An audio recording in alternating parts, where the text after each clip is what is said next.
ሰው ቤት ሲገዛ ሰፈርም አብሮ ያያል። አንድ መንግስት ለህዝብ የተፈጠረ ነው። በተለይ ደግሞ ለአብዛኛው ህዝብ የቆመ መሆን አለበት እንጂ ቤት የሚገዙ ሰዎች ስንት ናቸው ንገሩ? ቤት መግዛት ኢትዮጵያ ውስጥ የሚችሉ አቅም ያላቸው ሰዎች በቁጥር ብናሰላቸው ምን ያክል ናቸው? 1% ይሆናሉ? ስለነኚህ ህዝቦች ብቻ ነው የሚጨነቀው ይሄ መንግስት።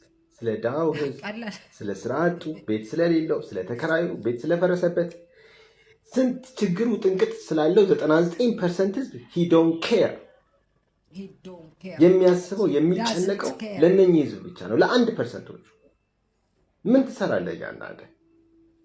የሚገርም እኮ መሪ ነው ያለን። መሪ ማለት መንግስት ነው። የሚመራ ማለት ደግሞ አቅም ያለውን ብቻ የሚመራ አይደለም እኮ። በዚህ ደረጃ ዝቃጭ እንዴት ሆናለህ አንተ? ሰው የለውበት እኔ የለውበት ፍቅር ሲዝም ነው ያለው። የ666 መንፈስ በዚህ ሰው ላይ ያለው ነው። አምላክ ጌታ እግዚአብሔር እንደዚህ ይላል፣ ወንድሜ እፈልግሃለሁ ይላል፣ እጠቀምብሃለሁ ይላል። እየከበት የሚገርም ነው። ማሴኬሌ ፍሬዲያናሙስ እነዛ የትውጉቶች ደሙን ሲያንጠባጥባ ያለው እግዚአብሔር አምላክ እንደዚህ ይለኛል፣ ይሄንን ብላቴና እፈልገዋለሁ አለኝ፣ እፈልገዋለሁ አለኝ፣ እፈልገዋለሁ አለኝ። የሚገርማችሁ ይራግም ያለ ማሴኬሌ ፍሬዲያናሙራ ባያናሙስ ወንዶችን ከወንዶች የሚያጋባ ሴቶችን ከሴት የሚያጋባ ሰውን ከእንስሳ ጋር የሚያጋባ ምሪቷን ይረግም ያለ ቢወጣ በኢየሱስ ስም የተሰበረ ይሁን። እዚህ ሰውዬ ላይ የሚሰራ መንፈስ፣ እዚህ ብላቴና ላይ የሚሰራ መንፈስ፣ ከሱ ጀርባ የሚሰራ መንፈስ። የሚገርማችሁ ነገር ምሪቷን ይረግም ያለው ባዶውን እንዴት አድርጎ ከዚህ ምሪቷ መፈጠሩ ይበቃዋል። ኖ ኖ ኖ ኖ ከንዛር አንተላለ መንፈስ አለ ይሰበራል። ባዶውን እየሄደ ኢትዮጵያን እንዲህ መንፈስ ይወጣል ተብሎ ሲታሰብ ለሰው ይራስጣል። የተለያዩ አይነት ሞቶች የሚገርም ነው። እግዚአብሔር አምላክ እንደዚህ ነው እሰራዋለሁ አለ። ይበቃልታ በኢየሱስ ስም ይሰበር ይሁን። ከህይወት ላይ ይሰበር፣ ከኑሮክ ላይ ይሰበር፣ ከመጣት መግባቱ ላይ ይሰበር። ኢንጂሰስ ማይት ነው ይሰበር ከህይወት ላይ በጌታ በኢየሱስ ስም ረከምኩት። በኢየሱስ ስም ልቀቀው። ይሄን ብራትና የትኛው ነው ያተጋለ ነው ሰውየው ተራሰው ይወጣል። በጌታ በኢየሱስ ስም እናስጣል። ግንቦቱን ሁሉ በኢየሱስ ስም ታያለ።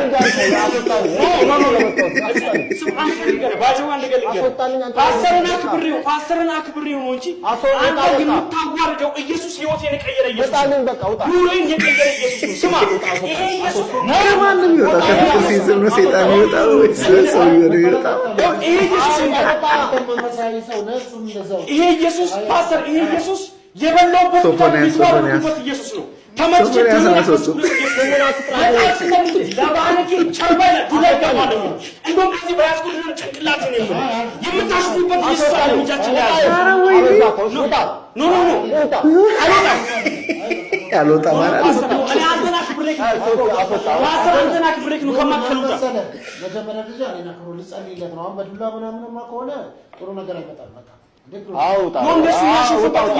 የትኛው ነው የሚወጣው? እኛ እኮ ግራ ገባን። ሰይጣን ነው የሚወጣው? ሰው ነው የሚወጣው?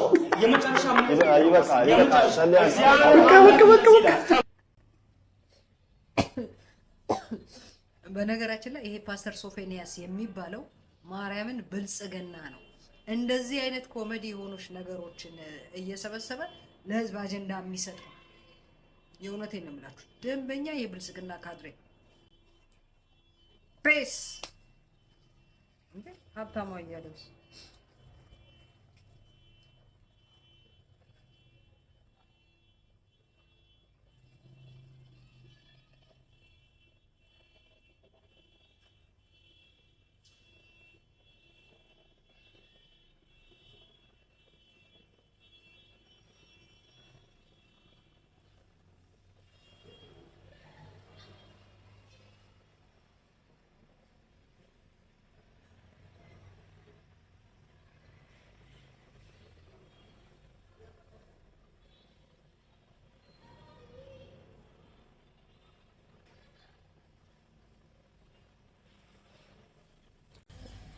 $6.1 ሚሊዮን ዶንኪቲዩብ ሰብስቧል። አሜሪካው ገዳም ኮሚሽን ነበረው፣ ሼር ነበረው፣ ተከፍሎታል። ዶንኪቲዩብ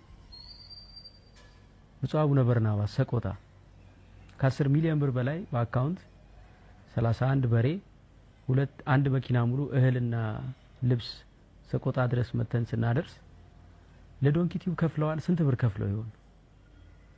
የኢትዮጵያ ቀይ መስቀል ማህበር ቦረና ላይ የ8 ሚሊዮን ብር እህል ስናከፋፍል ዶንኪ ቲዩብ ኮሚሽን ተከፍሎታል። የደብረ ሊባኖስ አባቶች ከ34 ሚሊዮን ብር በላይ እህል ተገዝቶ ለገዳሙ ሲገባ ለዶንኪ ቲዩብ ስንት ብር ከፍላችሁ ይሆን?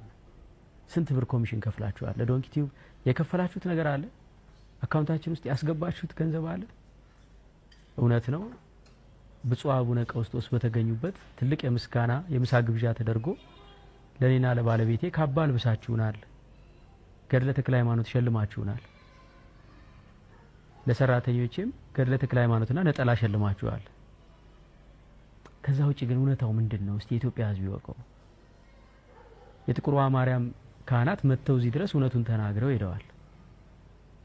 በጥቁሯ ማርያም ቤተክርስቲያን ስራ ዙሪያ ዶንኪ ቲዩብ ድንቡሎ ሳንቲም አልተከፈለውም ብለው ተናግረው ሄደዋል። በዚህ አጋጣሚ የምወደውን ማከብረውን ብንያምንም እጠብቃለሁ። ከመቄዶንያ ከ150 እስከ 200 ሚሊዮን ብር በ3 ቀን ሰብስበናል። ታዲያ ዶንኪ ቲዩብ ኮሚሽን ተከፍሎታል? ፐርሰንት ተይዞለታል? በክፍያ ደረጃ ለዶንኪ ቲዩብ የተከፈለ አንድ ብር አለ? እጠብቃለሁ። ወንድሜ ብንያም ዶክተር ብንያም በለጠንም እጠብቃለሁ። ይሄ እንዲወራ አሁን ላይ የምፈቅደው ለምንድን ነው ካላችሁኝ ዶንኪ ቲዩብ ቀጣይ ለሚሰራው ስራ ሰዎች እምነት እንዳያጡ የሚሰጡት ገንዘብ ምን ላይ እንደሚያድር እንዲያውቁ ስንት ብር ሰጣችኋል? ተተኪ ወጣቶች ደግሞ ከስር የሚመጡ ወጣቶች ደግሞ ሚዲያ ላይ ማገልገል ሲባል እንዴት ነው የሚገለገለው የሚለውን እንዲረዱ ነው እና እጠብቃለሁ። አሁን እውነቱን ወጥተው ካልተናገሩ መግለጫ ካልሰጡ በትክክል ኮሜዲያን እሸቱ ገንዘብ ተቀብሏል ማለት ነው። ማረጋገጫው እሱ ነው። ይሄንን ቪዲዮ ሪከርድ አድርጋችሁ ለሚመለከታቸው አድርሱልን። ይሄንን ቪዲዮ ሼር አድርጉልን። ከኢትዮጵያዊ ጃንደረባ ትውልድ መግለጫ እንጠብቃለን። ከመቄዶንያ መግለጫ እንጠብቃለን። ከብፁዕ አቡነ ቴዎፍሎስ መግለጫ እንጠብቃለን። ከብፁዕ አቡነ በርናባስ፣ ከብፁዕ አቡነ ዲሜጥሮስ፣ ከለንደን ጸራ ጽዮን ቤተክርስቲያን በትክክለኛውና በተገቢው ቋንቋ ከጥቁር ውሃ ማርያም፣ ከደብረ ሊባኖስ በቪዲዮ የተደገፈ መግለጫ፣ በደብዳቤ የተደገፈ ማረጋገጫ እንጠብቃለን። ለዶንኪ ቲዩብ ስንት ብር ተከፍሏል? ኮሚሽን ስንት ተሰጥቷል? በፐርሰንት ስንት ብር ሰጥታችኋል? ዝም ስትሉ ዶንኪ ቲዩብ ገንዘብ ተቀብሏል ማለት ነው። ማረጋገጫ ነው። ዶንኪ ቲዩብ ካልተከፈለው ወደ ኮሜዲያን እሸቱ የገባ ክፍያ ኮሚሽን ፐርሰንት ከሌለ ቪዲዮ እንድትሰሩ ደብዳቤም እንድትሰጡን እንፈልጋለን። በነፃ ነው የሰሩት የሚል ምስክር ሰርተፍኬት ሰጣችሁናል። አሁን ግን ደብዳቤም እንዲሰጠን በትህትና እንጠይቃለን። ምክንያቱም ነገ ሄደን ደግሞ ልልመና አደባባይ ስንወጣ ሰው እርግጠኛ መሆን አለበት። ለእሸቱ ነው የሚሰጠው ወይስ ለገዳሙ ነው? ለዶንኪ ቲዩብ ነው የሚሰጠው ወይስ ለቤተ ክርስቲያኑ ነው? ሰው እርግጠኛ መሆን አለበት። ለምንድን ነው አሁን እንደዚህ የተናገርኩት? እኔ እስከ ዛሬ ድረስ እንዲህ አይነት ጉዳይ ማርጌ አላየውም። ለምንድን ነው አሁን የተናገርኩት? ዛሬ ጠዋት ያጎቴ ልጅ መጣና ስለዚህ ነገር ስናወራ እኛ እንዴት እንደምንሰራ ነፃ አገልግሎት እንደምንሰጥ ገንዘብ ተቀብለን እንደማናቅ ሳስረዳው እኔ ራሱ እኮ በኮሚሽን የምትሰራ ነው ይመስለኛል። ያጎቴ ልጅ ነው እንግዲህ በጣም ትልቅ ሰው ነው፣ ማቹርድ ነው። እኔ ራሱ እኮ በኮሚሽን የምትሰራ ነው ይመስለኝ። እንደ ኢቨንት ኦርጋናይዘር ነው ማይክ ዶንኪ ቲዩብን ማየው እንደ ኢቨንት ኦርጋናይዘር ነው አለ። ኦኬ ይሄ ማለት የሚወደንም ሰው እንደዛ ነው የሚያስበው ማለት ነው። የሚረዳን የኛም የቅርብም ሰው የሚያስበው እንደዛ ነው ማለት ነውና እንግዲህ ቲክቶክ ላይ ኔጌቲቭ ነገር መቼም በደንብ ቪዲዮ ይሰራጫል አይደል? እስቲ እቺንም ሪከርድ አድርጉና በደንብ አሰራጯት። እስካሁን ከኛ ጋር የሰራችሁ አብያተ ክርስቲያናት መረዋ ተክለ ሃይማኖት ከጅማ፣ አቡነ አሮን ከሰሜን ወሎ፣ ናኩቶ ለአብ ቅዱስ ናኩቶ ለአብ እናቶች ቤታችሁ 400 እናቶች ቤታችሁ መተን ቪዲዮ ይሰራንላችሁ እናቶች ስልክና ባንክ አካውንታችሁን ቪዲዮ ላይ አስቀምጠን ቀጥታ ከሰው ጋር ትገናኛላችሁ። ሰው ይረዳችኋል። እግዚአብሔር ይመስገን ቤት የገዛችሁ እናቶች አላችሁ። እግዚአብሔር ይመስገን፣ ክብር ምስጋና ይድረሰው። ስንት ብር ኮሚሽን ተቀብለናችኋል? ከገባላችሁ ገንዘብ ላይ ስንት ፐርሰንት ለዶንኪቲው ከፍላችኋል? እናንተስ ቪዲዮ ስሩ አልላችሁም፣ አክሰሱ የላችሁም ብዬ ስለማስብ ይሄንንም ላታዩት ትችላላችሁ። ግን የምታዩት እናቶች፣ የምታዩ አባቶች ለምንድን ነው እውነቱን የማትናገሩት? ለምንድን ነው ዝም የምትሉት? ያው ወንድሜ ሊቀ ዲያቆን ታፍኖ ሲበቃው ፈነዳ። ሲበቃው አትናገር ያልኩትን እውነት ወጥቶ ተናገረ። ስለዚህ በቃ አሁን ሰው አይሰናከልብን። በእኛ ሰው እየተሰናከለ ዝም የሚሉት በቃ እውነት ስለሆነ ነው እያለ ጠላትም ሆን ብሎ መርዝ እየረጨ ነገ ጠዋት ሰዎች በጎ ነገር እንዳያደርጉ እምነት እንዲያጡ እየሰራ ነውና ዋናው አለቀ በቃ። እንዴ ምን ማብራሪያ ነው? እሺ አመሰግናለሁ። እንግዲህ መቼም ሁለተኛ ስንገናኝ መሰለኝ። የምክክር ኮሚሽኑ በእውነት በመጥፎ ታይም ላይ ነው የተሾማችሁት። ህወሓት ስልጣን ላይ ተወግዶ አብይ ሲመጣ ቢሆን አትሊስት የሆነ ፍሬ ታፈሩ ነበር።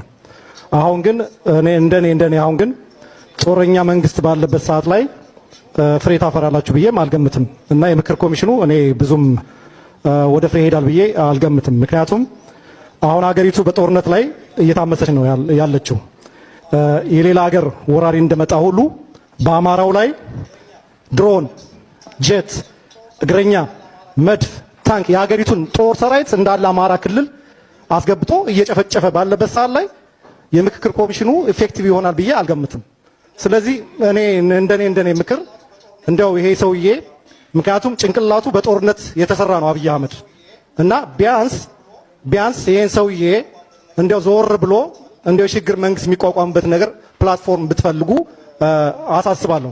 ሌላው ምንድነው እንደምታዩት ህወሓት ስልጣን ላይ በነበረበት ሰዓት ላይ በትግራይ ስም ተመድቦ ያው የትግራይ መንግስት ተብሎ በትግራይ ህዝብ ላይ ነበር ጥላቻ ሲነዛ የነበረው።